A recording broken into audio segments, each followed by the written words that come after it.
Bienvenue sur Investissement Locatif TV, la chaîne des investisseurs immobiliers. Je suis très heureux de vous accueillir aujourd'hui en plateau pour une nouvelle émission où on va rétablir ensemble la vérité sur les taux immobiliers. Si vous avez suivi l'actualité, les taux montent, les taux baissent, les taux montent, les taux baissent. Si vous êtes perdu, c'est la bonne émission. On va en parler tout de suite avec mon invité. On regarde tout de suite cette courte vidéo. C'est parti. Quand on regarde les crédits sur 20 ans, parce que je vous disais un 14, toute durée confondue, moi ce que j'aime bien c'est cette durée reine, le 20 ans, hein, le crédit sur 20 ans. Là, on se rend compte que la moitié des emprunteurs en février, ils ont emprunté sur 20 ans à moins de 1%. Un quart d'entre eux a emprunté à 0,75% d'intérêt sur 20 ans.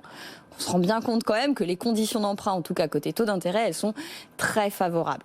Maintenant qu'on s'est penché sur ce qu'on a vu en février, on va regarder ce qu'on voit en ce début du mois de mars, grâce donc au courtier Vous Financer, qui nous dit quoi? Qui nous dit qu'il y a une légère remontée. Alors attendez, légère, c'est en gros 0,10% en moyenne d'augmentation des barèmes, pas dans toutes les banques en plus, mais dans la plupart des banques. Donc voilà à peu près la tendance sur le mois de mars. Sachant qu'en plus, le courtier, il est quand même extrêmement prudent, il dit clairement, cette petite hausse qu'on constate, en fait, elle est vraiment liée à ce qu'on constate assez traditionnellement. Quand il y a une hausse des emprunts d'État, souvent, les banques les répercutent sur les crédits immobiliers. Et même là, c'est même pas à plein répercuté. Et puis quand même, on a toujours, je vous le disais, des conditions très favorables. Là, par exemple, Vous Financer donne l'exemple d'un crédit sur 25 ans où les meilleurs profils peuvent encore décrocher du 1% sur 25 ans. Donc on est quand même sur des conditions très très bonnes. Et on va en parler en plateau avec mon invité. Bonjour Frédéric André. Bonjour Mickaël. Bonjour, vous êtes fondateur chez Paris Loans Broker, vous êtes courtier et on va parler de cette actualité des taux immobiliers. On le voit avec ce que dit Marie, on parle de 0,7 sur 20 ans. Si je prends mon exemple, le dernier crédit que j'ai fait récemment, je suis à 1,10 sur 20 ans. Alors quelle est la réalité pour les investisseurs immobiliers puisqu'on va parler d'eux? J'ai un peu l'impression de m'être fait arnaquer à 1,10 sur 20 ans quand j'entends qu'on peut avoir du 0,7. C'est quoi la vérité pour les investisseurs aujourd'hui ? Alors la vérité c'est que la publication des barèmes qui sont affichés par certains grands réseaux de courtiers, c'est que ce sont des barèmes avec des références d'opérations sur la résidence principale. Donc on ne parle pas des opérations locatives où effectivement le taux appliqué par la plupart des banques sont plus élevés pour ces opérations-là. 1,10, il faut toutefois le mettre en perspective des conditions de taux qui sont exceptionnellement bas.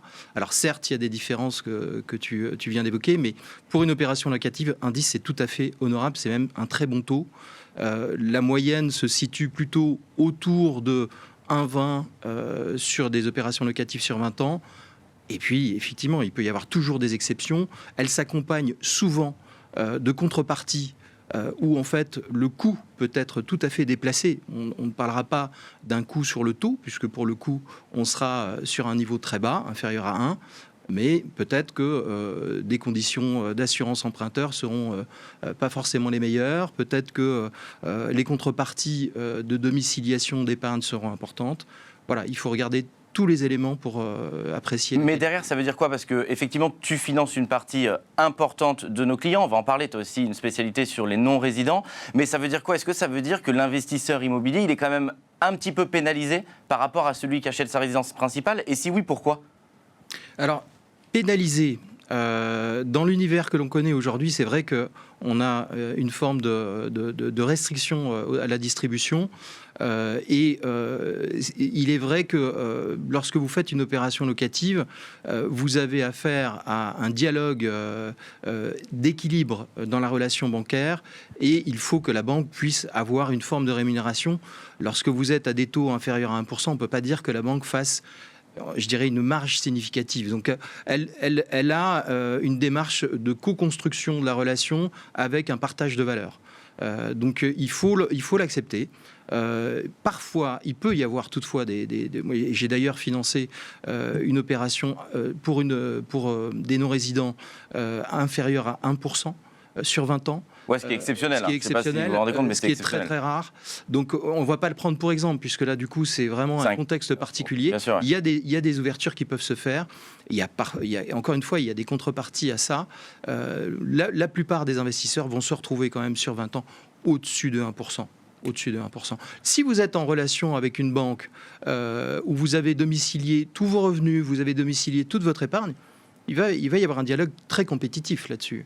Mais ça, c'est vraiment une mine d'or, ce que tu nous dis. Restez bien jusqu'à la fin de cette émission parce que vous pourrez télécharger vraiment la fiche avec les 10 conseils pour obtenir le précieux oui de la banque. On en parlera et ça fait partie des conseils que tu donnes. Donc, pour que les téléspectateurs puissent se situer, aujourd'hui, pour du locatif, un bon taux, quelqu'un qui obtient un bon taux, c'est quoi? C'est un peu plus de 1%, c'est 1, 1,20? C'est entre 1 et 1,20. Entre 1 et 20. Et tu prenais un exemple qui est extrême et bien sûr marginal, mais d'une success story de ce que tu as décroché pour un investisseur expatrié. À quoi peut s'attendre les Français de l'étranger qui investissent, et beaucoup, et qui nous font confiance, et je les remercie, chez Investissement Locatif? C'est quoi pour eux un bon taux? Est-ce qu'ils sont pénalisés parce qu'ils vivent à l'étranger ou pas?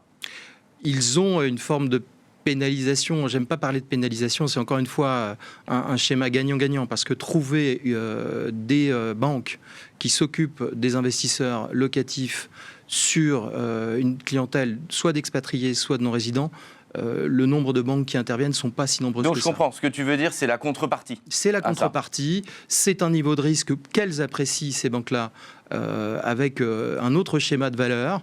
Donc elles apprécient ce risque-là, elles mettent une marge complémentaire pour ce risque-là. Donc on peut parler d'une contrepartie à une hausse de taux qui peut être une forme de vision de pénalisation entre guillemets de cette situation-là. On peut estimer que le cœur des propositions sur de l'investissement locatif de l'étranger, il va principalement se situer entre 1,20 et 1,60 sur 20 ans.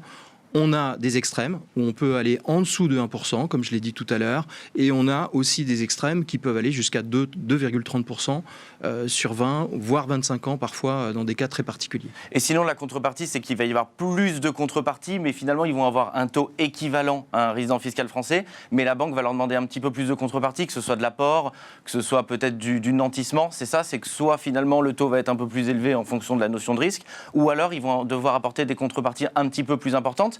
Et quels sont ces types de contreparties que la banque peut demander? Alors, les contreparties ne sont pas tout à fait les mêmes, même si elles se résument quand même à des choses qu'on le retrouve aussi sur des résidents français.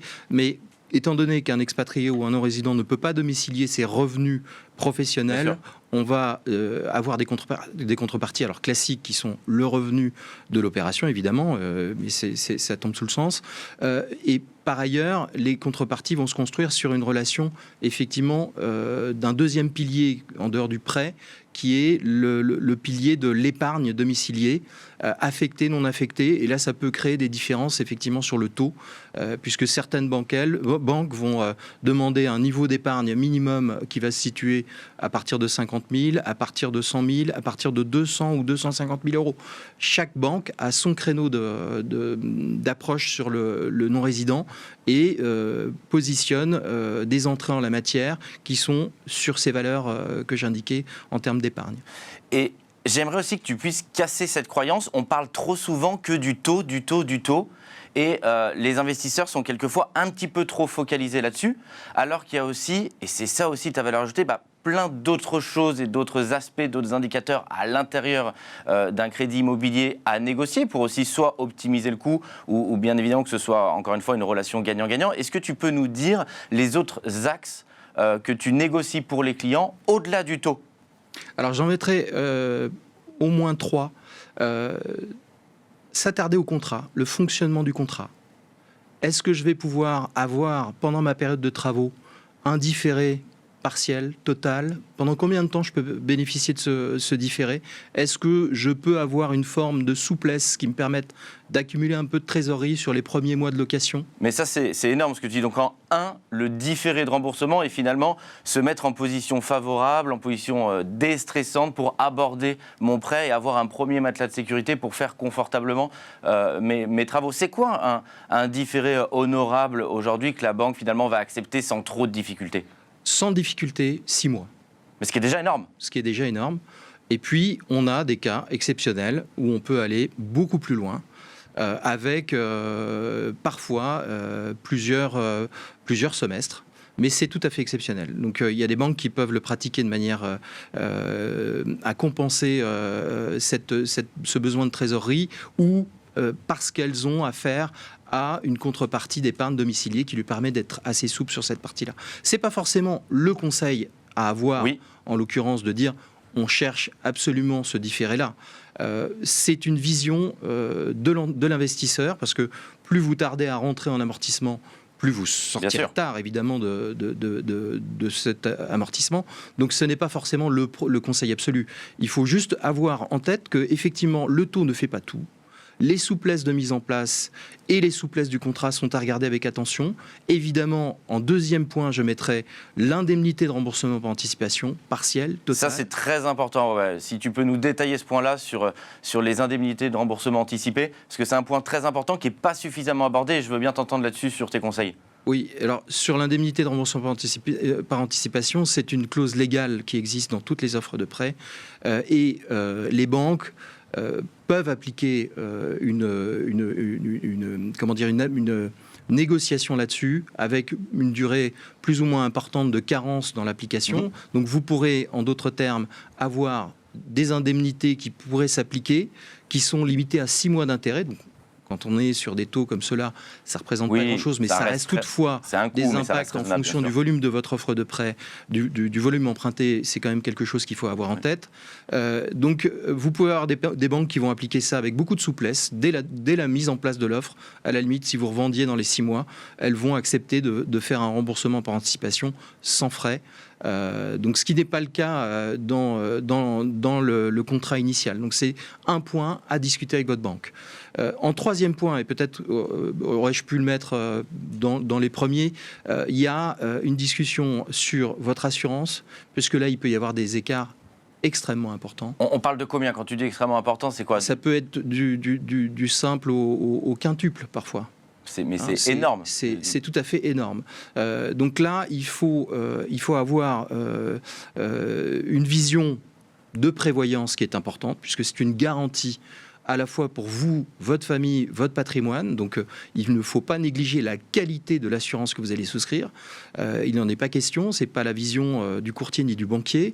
Il faut être très précis là-dessus. En revanche, on peut regarder quand même les choses de manière plus compétitive que ce que font parfois les banques, mais elles ont beaucoup progressé là-dessus. Elles offrent maintenant des contrats de plus en plus compétitifs.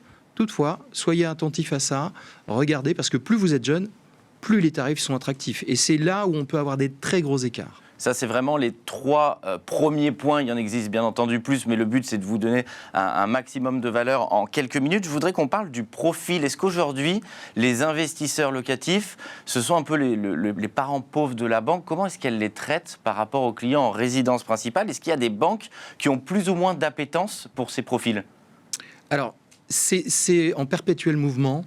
On peut dire que depuis que le Haut Conseil à la stabilité financière, dont on a parlé récemment dans un autre entretien, a fait beaucoup de dégâts sur cet aspect-là. En tout cas, il a créé les conditions pour que les banques soient beaucoup plus restrictives sur la distribution du crédit pour les investisseurs. Les taux d'endettement sont regardés avec une application extrêmement stricte. Donc, on ne peut pas dire que ce sont les parents pauvres. On peut dire qu'ils sont regardés avec beaucoup plus de sévérité, et on est dans une démarche où l'emprunteur d'une opération locative doit être avec un dossier très bien préparé, avec 3 points essentiels, les revenus et leur résilience, je parle des revenus professionnels, la qualité de gestion que vous pouvez représenter, et puis l'épargne de précaution et l'épargne de l'investissement locatif que vous allez pouvoir mettre en valeur dans votre opération. Il y a bien évidemment d'autres sujets à évoquer, mais je dirais les 3 points essentiels sont là. Oui, parce que c'est ce que tu dis, on voit qu'entre 2019 et 2020, selon une étude, vous financez, on est passé de 5,5 à 17% de refus d'octroi de crédit. C'est colossal. Je n'ai pas souvenir, en tout cas, que c'était le cas dans les dernières années. C'est ça les conseils que tu donnes? Comment aborder finalement la banque pour obtenir le précieux? Oui, parce que là on parle du taux, mais le taux c'est déjà quand la banque est intéressée par le profil qu'elle veut financer. Les 2-3 conseils, est-ce que tu peux nous les redonner pour finalement bien préparer son dossier et essayer de passer et de ne pas être dans ces 17% de refus au moment où on parle? Oui, c'est vrai que déjà sur ce 17%, on peut même estimer qu'il est bien plus haut que ça, puisque tous les courtiers ont tout de suite appliqué des notions qui représentaient les attentes des banquiers. Et donc, en fait, on a beaucoup écarté des clients qui, par ailleurs, avant, étaient tout à fait éligibles. Donc on peut estimer que cette proportion de refus, en définitive, a écarté un peu plus de personnes que le taux que tu as évoqué et que vousfinancez.com relate. Donc les 3 points, je les reprends, c'est vos revenus. Quels sont en fait les aspects donc avoir des revenus solides, ouais. Et dans les situations que l'on connaît aujourd'hui, il peut y avoir des impacts assez significatifs fonction des professions, notamment des professions commerciales ou des professions qui sont malheureusement impactées par la crise sanitaire de par la situation de fermeture de leurs enseignes. Ensuite, la qualité de gestionnaire. Comment se présentent vos comptes.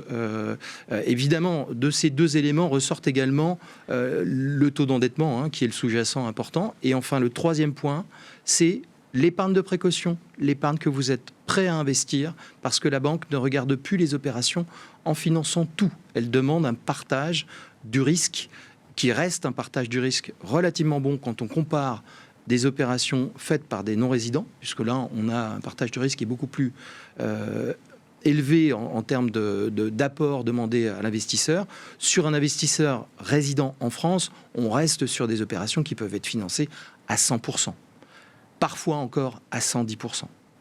Merci Frédéric, parce que c'est vraiment une mine d'informations que tu es venu nous partager ici en plateau pour réussir vos investissements immobiliers. Je vous invite à cliquer sur le lien ci-dessous pour télécharger la fiche avec les 10 conseils pour obtenir le précieux oui de la banque. Et je vous dis à très bientôt dans une nouvelle émission. Au revoir.